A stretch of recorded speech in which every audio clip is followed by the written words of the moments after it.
ஹாய்ங்க, எல்லாம் எப்படி இருக்கீங்க? நல்லா இருப்பீங்கன்னு நம்புகிறேன். இன்றைக்கி நம்ம வீட்டில் வந்து ஒரு டின்னர் ரெசிபி தான். என்னென்னா மட்டன் கொஞ்சம் கம்மியாக இருந்துச்சு.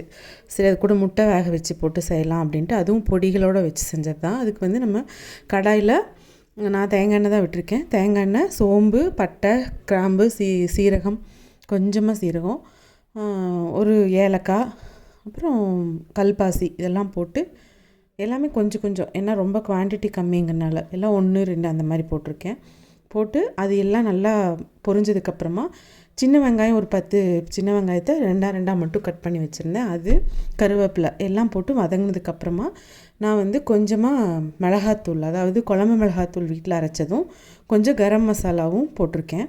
அது நல்லா சாட்டே பண்ணும்போது நல்லா அந்த பச்சை வாசம் போகும். அந்த சமயத்தில் ஒரு 2 ஸ்பூனுக்கு இஞ்சி பூண்டு பேஸ்ட் போட்டிருக்கேன். ஏன்னா நம்ம மேரினேட் பண்ணும்போதே நான் மட்டனில் கொஞ்சம் போட்டு வேக வைப்பேன் இல்லையா, அதனால் இப்போ கொஞ்சம் போட்டிருக்கேன். இஞ்சி பூண்டும் வதங்கினதுக்கப்புறமா நம்ம வேக வச்ச மட்டன் வந்து அந்த தண்ணியோடவே எடுத்து ஊற்றிடலாம்.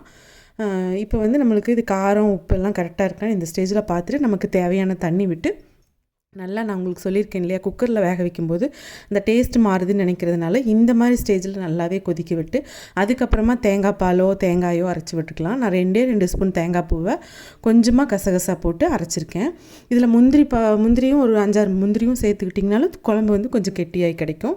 நான் கசகசா மட்டும் போட்டு அரைச்சி நல்லா கொதிக்க வச்சுட்டு பாயில் பண்ண எக்கையும் ஒரு 5 எண்ணத்தை போட்டு நல்லா கொதிக்க விட்டுட்டு நம்ம மல்லித்தலை எப்பவும் போல் மலைச்சாரல் மாதிரி தூவி இறக்கிட்டோம்னா இது பரோட்டா, சப்பாத்தி, தோசை, இட்லி எல்லாத்துக்குமே நல்லாயிருக்கும்.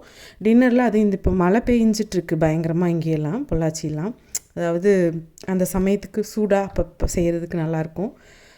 ட்ரை பண்ணி பாருங்கள். சாதத்துக்கும் நல்லா தான் இருக்கும். அதே மாதிரி இந்த ரெசிபி வந்து உங்களுக்கு பிடிச்சிருந்தா லைக் பண்ணுங்கள், கமெண்ட் பண்ணுங்கள், ஷேர் பண்ணுங்கள். சப்ஸ்கிரைப் பண்ணி பெல் ஐக்கானை கிளிக் பண்ணிட்டு நம்ம சேனலை பாருங்கள். நல்லா சலசலன்னு கொதிக்குது பார்த்தீங்களா? அதை கொதித்து அந்த எண்ணெய் பிரிஞ்ச மாதிரி இருக்கிற ஸ்டேஜ் வந்ததையுமே வந்து நம்ம வந்து இறக்கிக்கலாம் மல்லித்தலை தூவி. இது ரொம்ப ஈஸியாக பிகினர்ஸு, பேச்சுலர்ஸ் எல்லாருமே ஈஸியாக செய்கிற மாதிரியான ரெசிபி தான். நான் வந்து கன்சிஸ்டன்சி கொஞ்சம் அந்த தண்ணி மாதிரி, ஏன்னா இது நான் பரோட்டாக்காக செய்கிறதுனால கொஞ்சம் தண்ணி மாதிரி இருந்ததுன்னா நம்ம ஊற வச்சு சாப்பிடுவோம் இல்லையா, அப்போ வந்து சூப்பராக இருக்கும். அதுக்காக கொஞ்சம் தண்ணி மாதிரி பண்ணியிருப்பேன்.